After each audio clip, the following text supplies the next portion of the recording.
જામનગરમાં આજે SP doctor Ravimohan Saini, city DYSP Jayvirsinh Zala સહિતના અધિકારીઓ દ્વારા શહેરના પ્રખ્યાત અને મોટા ગરબા આયોજનોના સ્થળ પર પહોંચી સુરક્ષાની દ્રષ્ટિએ સમગ્ર વ્યવસ્થાની સમીક્ષા કરવામાં આવી હતી. પ્રદર્શન ground, MP Shah commerce college ground, Ranjit Sagar road પર શ્રી ખોડલધામ નવરાત્રી મહોત્સવના ગ્રાઉન્ડ સહિતના સ્થળોએ પોલીસ અધિકારીઓએ ચેકિંગ કર્યું હતું.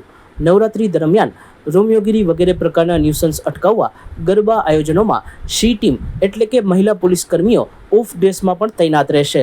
એસપી ડોક્ટર રવિમોહન સૈનીએ સમગ્ર બંદોબસ્ત વિશે મીડિયાને માહિતી આપી હતી.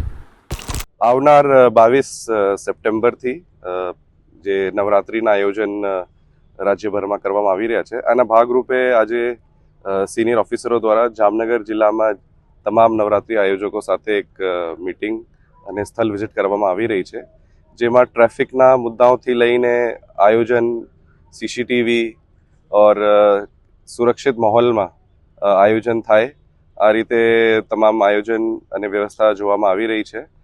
જે પણ રૂલ્સ છે આ બાબત આયોજકોને પણ સમજ કરવામાં આવી રહી છે ઓર તમામ પોલીસના સિનિયર અધિકારીઓથી લઈને શી ટીમ્સ ત્યાં ચોક્કસ બંદોબસ્ત રાખવામાં આવશે અને કોઈ પણ મુશ્કેલી થાય તો 100 નંબર ઉપર 112 નંબર ઉપર પણ પોલીસને જાણ કરી શકે છે. ખાસ કરીને જે નવરાત્રીમાં સ્પેશિયલ ટીમ બનાવવામાં આવી છે.